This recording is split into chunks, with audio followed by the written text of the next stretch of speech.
My sisters, listen to me clearly, there is a kind of woman who doesn't shout to be seen, who doesn't argue to prove her worth, who doesn't run to explain herself when misunderstood. But don't mistake her stillness for surrender. Don't confuse her silence for submission to defeat. Her silence is strategy. Her quietness is warfare. Her stillness is the sound of God working behind the curtain.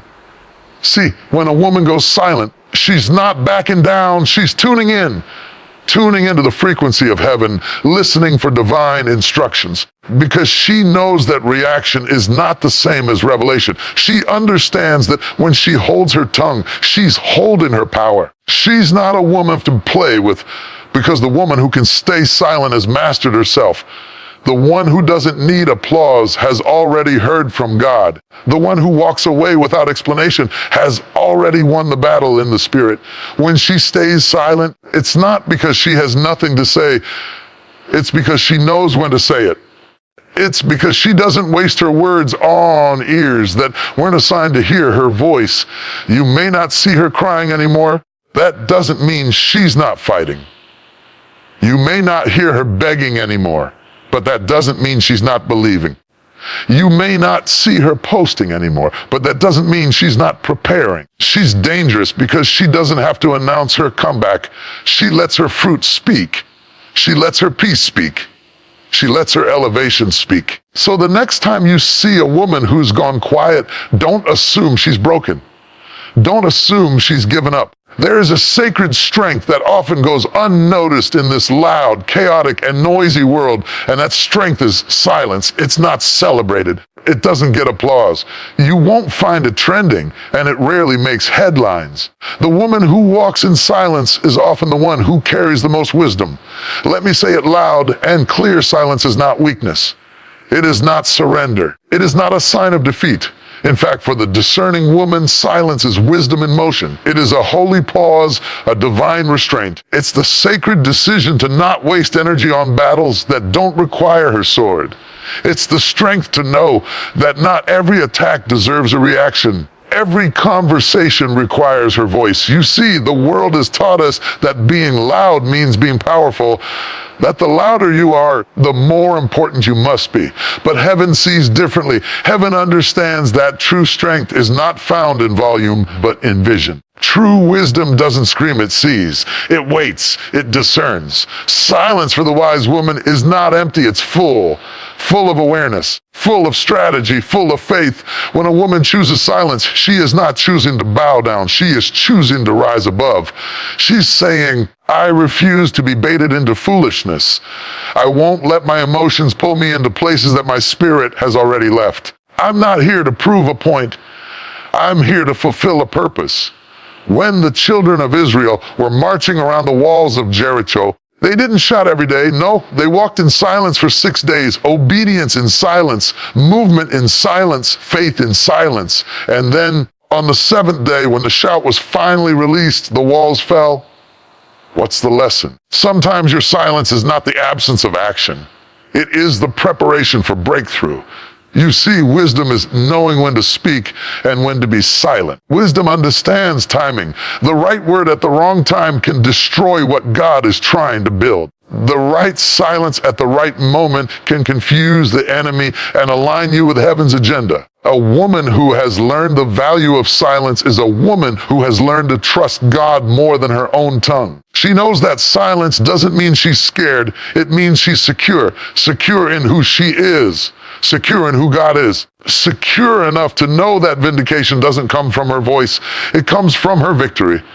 And let me remind you, Jesus himself remained silent in front of Pilate. The Son of God, with all authority in his mouth, chose not to argue, not to defend, not to retaliate. Why? Because he knew that silence wasn't weakness.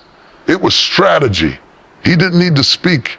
His resurrection would do the talking. Some of you are in a season right now where people are wondering why you've gone quiet. You used to post everything. You used to defend yourself every time someone lied. You used to fight to be heard. But now you've grown. Now you've matured. Now you've realized that silence can be louder than any argument. You don't have to speak in every room. You don't have to respond to every critic. You don't have to fight every false rumor. Let your silence speak. Let your fruit speak. Let your peace speak. Let your progress speak. You see, the enemy doesn't know what to do with a woman who refuses to be rattled. He expects you to panic. He expects you to lash out. He expects you to break down. When you remain silent, when you worship instead of worry, when you pray instead of panic, when you move in purpose without needing attention, you disarm the enemy. That kind of silence is not passive, it's powerful. It says, I don't need to announce every move. I don't need to broadcast every plan. I don't need to clap back. I've learned that God fights better than I do. Sister, when you've been through enough storms, you learn that silence is not the absence of a voice, it's the presence of authority. Silence means you've been through the fire and come out refined. Silence means your confidence is no longer in man's opinion. It's anchored in God's promise. It takes strength to stay silent. It takes maturity to stay silent. It takes wisdom to hold your tongue when your flesh wants to explode. But every time you choose silence, you are choosing a higher path. Every time you hold your peace, you are declaring, I trust that God is handling what I can't see. Don't let the world tell you that your silence means you've lost. No, it means you're winning in a different dimension. You're winning battles in the spiritual realm that will soon manifest in the natural.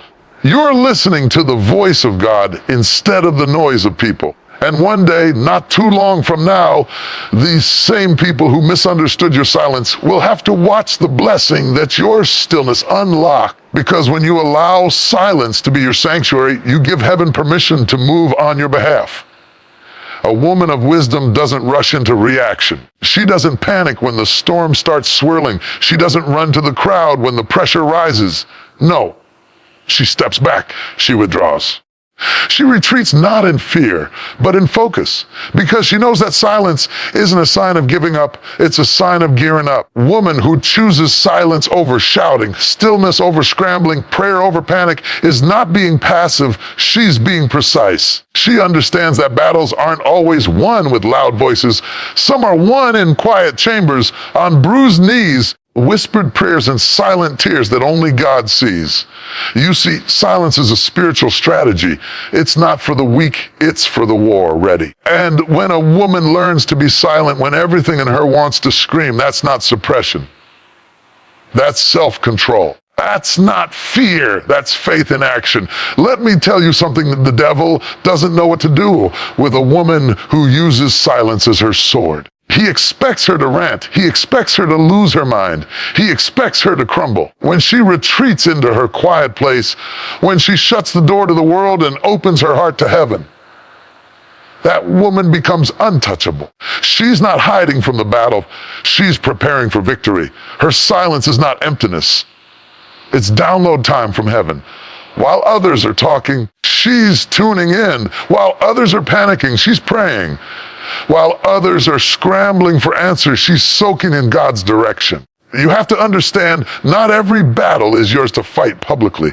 Not every situation requires your voice. Some victories are quiet ones. Some shifts happen in the secret place, and some moves are birthed in the silence of strategy.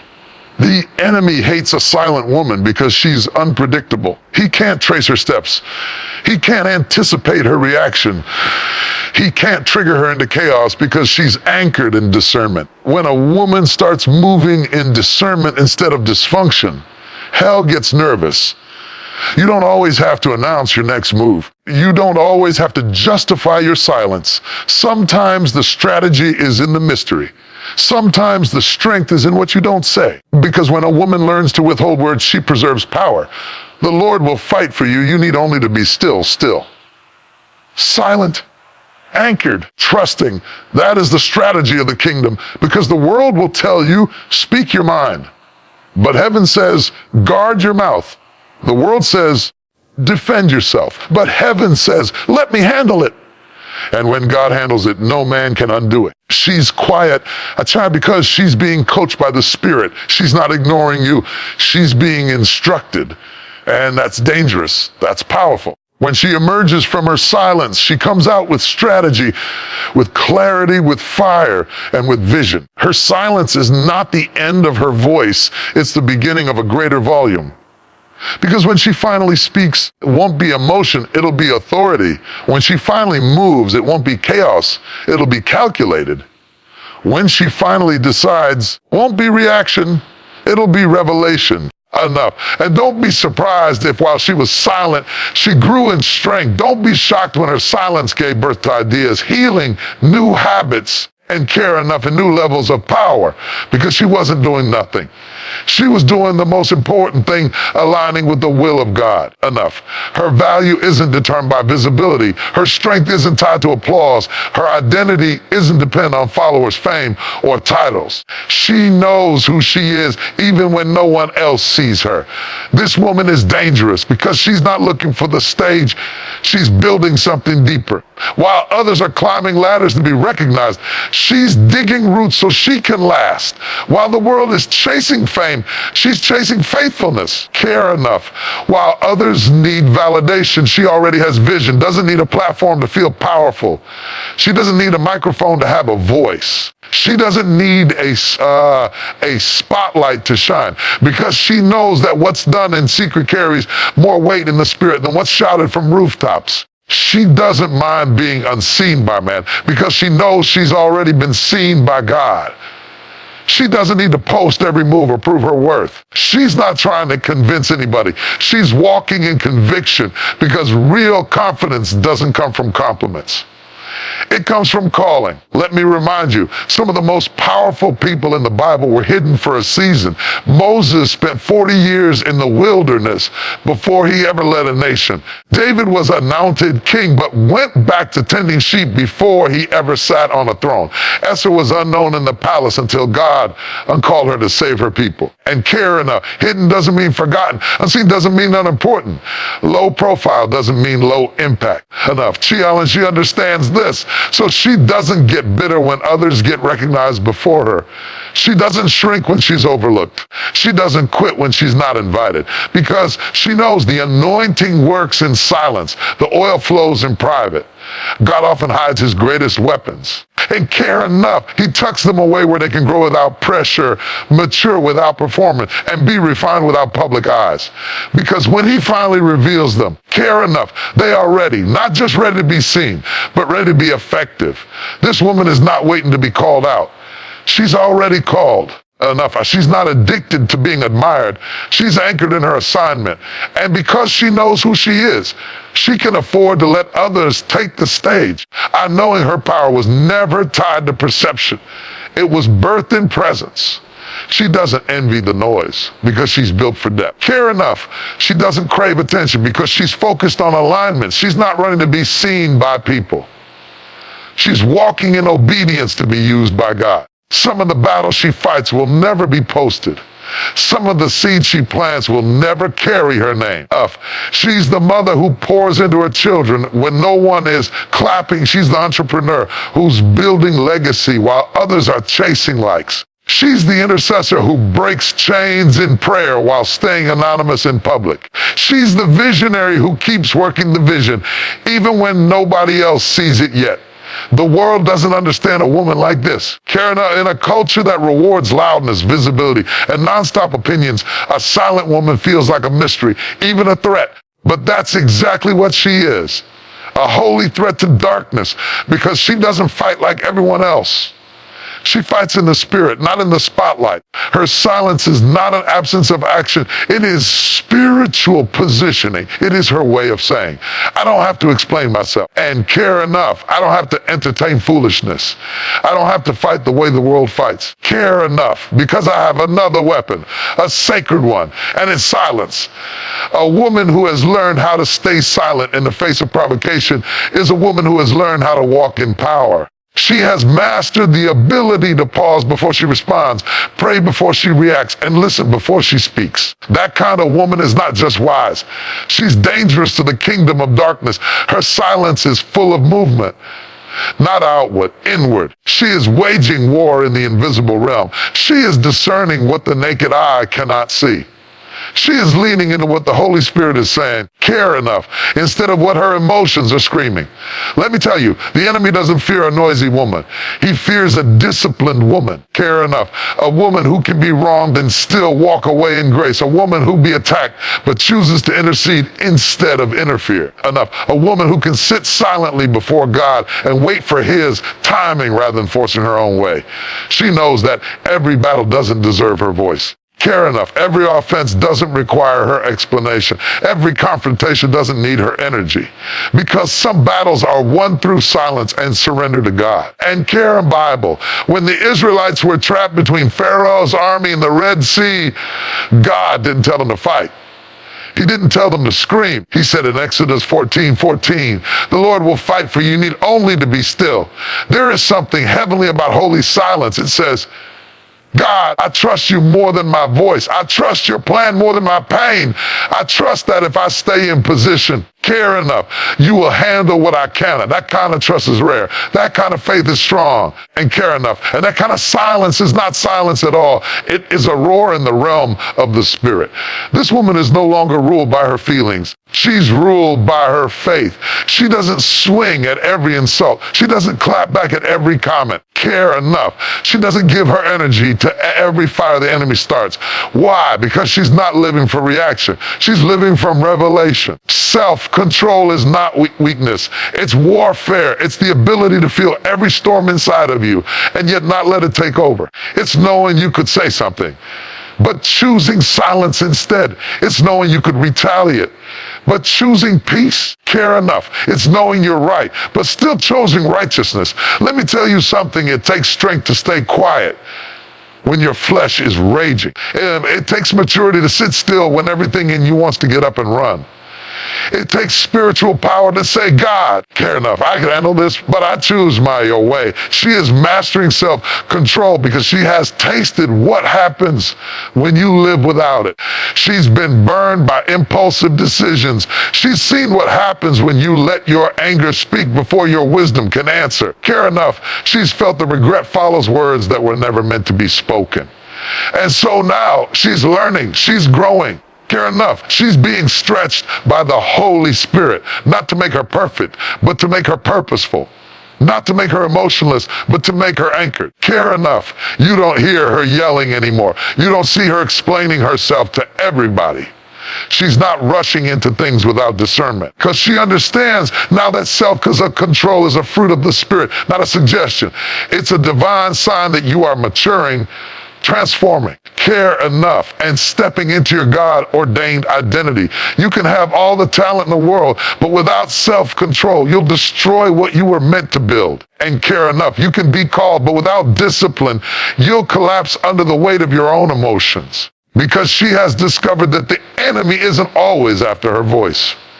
Sometimes he's after her reaction. He doesn't need her to fall. He just needs her to step out of alignment. And nothing pulls a woman out of spiritual alignment faster than unchecked emotions. When people try to push her, she remembers her boundaries. When pressure comes to make her panic, she remembers her peace. When confusion tries to cloud her judgment, she waits on God's timing. Care enough. Because self-control is not about suppressing feelings. It's about submitting them. It's about taking every thought captive, bring it under obedience, and letting the Spirit of God rule over every room in her soul. She has learned that when she is under pressure, her greatest weapon isn't her words. It's her restraint. Her greatest response isn't her argument. It's her alignment. She doesn't shout anymore. She shifts atmospheres by her composure. Care enough. You see, her power isn't just in what she says.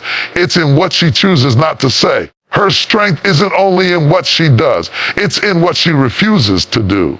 Not because she's perfect, but because she's surrendered enough. Not because she never feels the fire, but because she refuses to let it consume her. And when you meet a woman like that, a woman who is secure enough to pause, wise enough to wait, and strong enough to walk away when needed, you're looking at a woman who has dominion over her destiny. She has mastered the art of spiritual posture. She's in control, not of the world, but of herself. And that kind of mastery can only come time spent with the master. So no, she may not be loud. She may not be impulsive. She might not be dramatic, but she is disciplined. She is dangerous. She is divinely trained.